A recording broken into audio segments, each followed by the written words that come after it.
Greetings everyone and welcome back to 365 Days of Prog. Today we're gonna be reviewing Hingus by Sven Grünberg. Hi, my name's Naomi. I'm an avid progressive rock fan, but I'm a long ways from knowing all the prog albums out there. But this year, I'm gonna give it a try. This is 365 Days of Prog.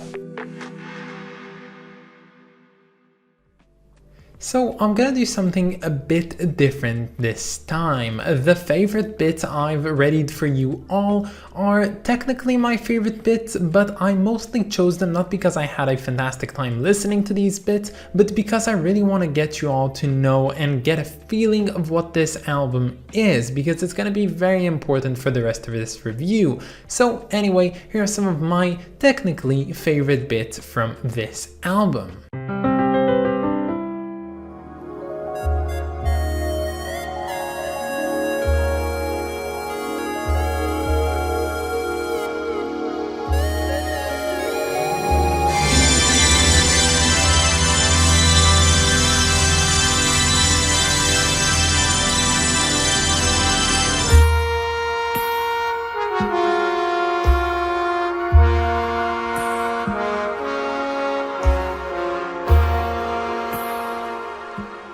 So for the second time on this channel, we are featuring Sven Grünberg, which officially means Sven is on here more times than Pink Floyd. Mad respect. Now the last time we actually reviewed anything from Sven Grünberg, we reviewed Mess, which is also the name of the group of people he was performing with. And the inclusion of so many players has made that album have a much more, versatile sound with many more instruments and a lot of things that incorporated in it. But this album, I'll have to tell you all, is quite starkly different. You see, Sven Grünberg isn't known to be a multi-instrumentalist, and while he might know how to play other instruments, he is mostly known for being a keyboardist and especially being an avid user of synthesizers. And luckily one of the band members from Mess, called Harmo Harm, is actually a synth maker, and he made almost all of the synthesizers that Sven uses in today's album. Now if you're wondering to yourself why Sven didn't just go ahead and buy various synthesizers from, different places, that's mostly because, and that's my assumption, I don't have clearance on that, but it's because back in the day in the USSR, which is basically where this album was made, you couldn't put your hand on a lot of various instruments, and definitely finding synthesizers was hard, so Sven was lucky enough to have someone to make them for him. And speaking about the effects of recording this in Estonia back when it was a part of the USSR,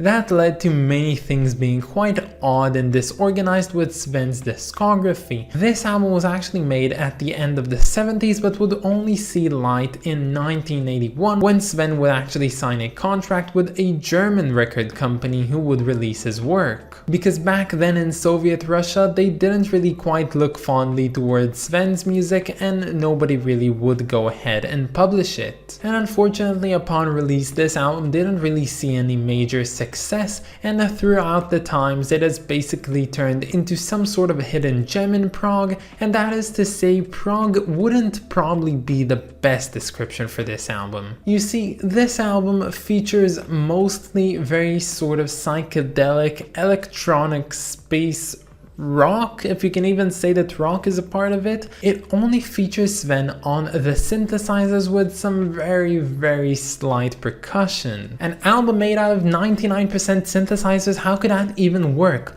Well, apparently it just does, and in all honesty, the music found on here could be considered as 100% progressive, but in a different timeline of things. This album features a very progressive sound, it just really does sound nothing like we're mostly used to in most of our contemporary prog music. And this album specifically has a surprising amount of personality to it, using various types of synthesizers and sounds and timbres, allows Sven to do something which is bigger than what I'd expect from most keyboard players actually ever existing. And I think the reason this album actually works at the end of the day is because of two things. The first one being recurring motives. I believe that this does a great wonder to this album. Without it, it would feel all over the place and very unrelatable. And the second thing is, despite being comprised only of synthesizers and mainly being very spacey music, it doesn't sound like drone music, which basically means it doesn't have just long stretched out, chords and notes, and it actually has a lot of various things incorporated in it. It doesn't really go that high at any point. It really just does stay quite mellow, but that's a big part of what this album actually is and why it works. Now, in its essence, this album actually contains only 3 pieces. The first one being called Hingus, which means breath in Estonian. The second one, and the shortest one by far, is called Tikond, which means journey. And the third one is called Valgusois, which means flower of light. And the first and the last tracks on here are basically just big suites. And while the Hingus suite is divided up to 4 pieces, the last suite of Flower of Light is actually one long and almost 18 minutes long track. Now, this album isn't one you just immediately get into it. I think that it doesn't really have a lot of meat on its bones, and it's basically very bare. I think it's like the barest you can go and still call something music and overall progressive. And honestly, I really can't seem to be able to describe what this album feels or sounds like, and it's only something that you could experience if you actually go ahead and listen to it yourself. But all in all, come to look at it, I think that this album actually works and it actually does things right. My personal favorite from this album would be the first out of the 4 parts of the first suit, called Hingus, or meaning breath. Yeah, I know that's a lot of things.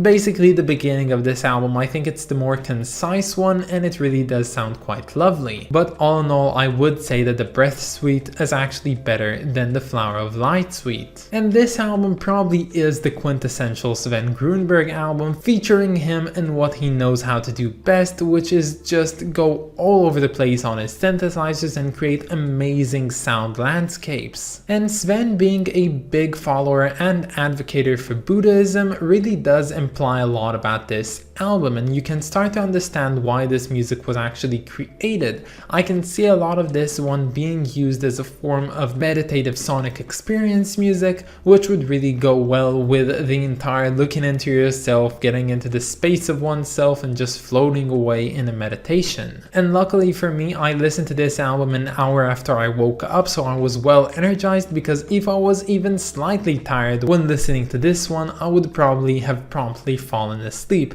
And it's pretty funny, but this is probably one of the only albums I'll ever review that I can say that falling asleep to means that this album is actually quite good. So this cover is pretty cool, and it was made by one of the most influential Estonian artists back in the 1960s to the 1980s, which is of course a subject we all know a lot about, and his name is Tunis Vint. And I'm almost 100% sure that the galaxy we see on this cover is actually the Messier 104 galaxy, also known as the Sombrero galaxy, which resides in the Virgo constellation. Now, when I looked at this one, I thought to myself, you know what, I think it would be a nice challenge if I actually tried recreating this one myself, so that's exactly what I'm gonna do right now, so enjoy.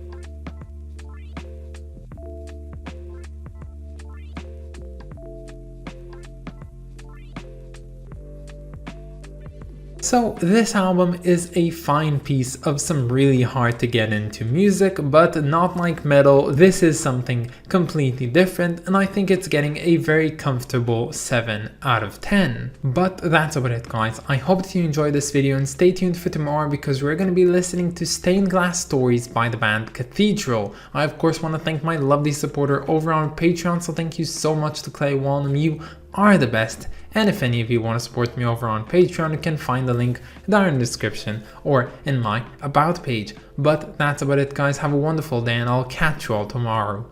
Bye, guys.